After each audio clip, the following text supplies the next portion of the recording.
শুধুমাত্র প্রোডাক্টের জন্য। আর আমিও এই প্রোডাক্টের সাথে যুক্ত হয়েছি একটি কারণে, কারণ আমরা সবাই অনেক বেশি সৌন্দর্য সচেতন, আর সেখানে যদি অনেক বেশি ট্রাস্টেবল কিছু হয়, তো আমি যার জন্য বিগত 1 বছরের কাছাকাছি হয়ে যাচ্ছে আমি তাদের সাথে আছি। কাশ্মীরি বিউটি বাই জিনিয়ার, উনি হচ্ছে জিনিয়া আপু। তো আমার ভালো লাগছে যে বাংলাদেশে না, ঢাকার একটি প্রাণকেন্দ্র বসুন্ধরা সিটি আমরা সবাই জানি, তো সেইখানে নতুন একটি আউটলেট হয়েছে যেটারই ওপেনিংয়ে আমি আজকে এসেছি। আর নতুন প্রোডাক্ট সম্পর্কে আমার কাছে যতটুকু ইনফরমেশন আছে, ওনাদের গোট মিল্ক একটা আছে, আর সাথে আরও অনেক কিছু প্রোডাক্ট আছে যেটা 100% এনশিওর করতে পারবে উনি। তবে আমার কাছে বেশ কিছু প্রোডাক্ট পাঠানো হয়েছিল যেগুলো আমি নিজেও ব্যবহার করি, আমার অনেক ভালো লাগে। আপনার এই যে তারুণ্যতার মানে তারুণ্যতা কি এখানে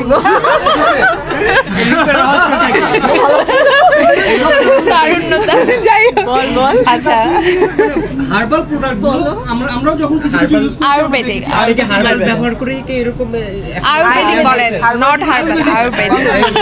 আচ্ছা, এখন কথা হচ্ছে যে আমি প্রথমেই বলেছি যে আমরা সবাই সুন্দরের পূজারী, ছেলে অথবা মেয়ে যে বয়সেরই হই না কেন। আর আমি যেহেতু একজন চিত্রনায়িকা, আমি দীর্ঘ 13 বছর ধরে সিনেমা করছি।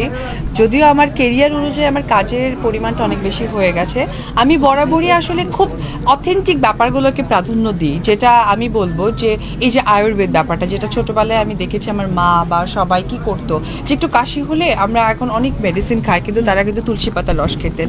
আবার আমি ছোটোবেলায় দেখেছি যে আচ্ছা, ছোটোবেলায় অনেক বেশি খেলাধুলা করেছি রোদ্রের মাঝখানে, তখন মা বলতো যে দুধের স্বর বা চন্দন এগুলো তুমি দিবা।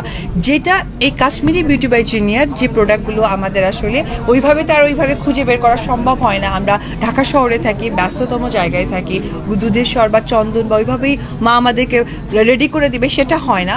যেটা কাশ্মীরি ওরা কিন্তু তৈরি করেছে এরকম কিছু প্রোডাক্ট, এবং সেটা হচ্ছে আধুনিকতার ছোঁয়ায় উইদিন শর্ট টাইমে। লাইক আমরা যখন আগে ওয়াইল্ড টার্মারিক ব্যবহার করতাম, লাইক টার্মারিক, ওটাকে আমাদের পিষে ব্যবহার করতে হতো, কিন্তু বা আমরা যখন পটেটো ব্যবহার করতাম ওটাকে আমাদের হয়তো ব্লেন্ড করে করতে হতো। This is the time consuming ব্যাপার।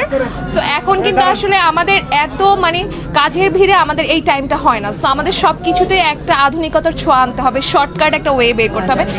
So that is the way, যেটা একটা শর্টকাট। ঠিক আছে, সব কিছুর আমরা ন্যাচারাল প্রোডাক্টও পাচ্ছি এবং উইদিন শর্ট টাইমের মধ্যে আমরা এটাকে প্রিপেয়ার করি, স্কিনটাকে আমরা রিপেয়ার করতে পারছি।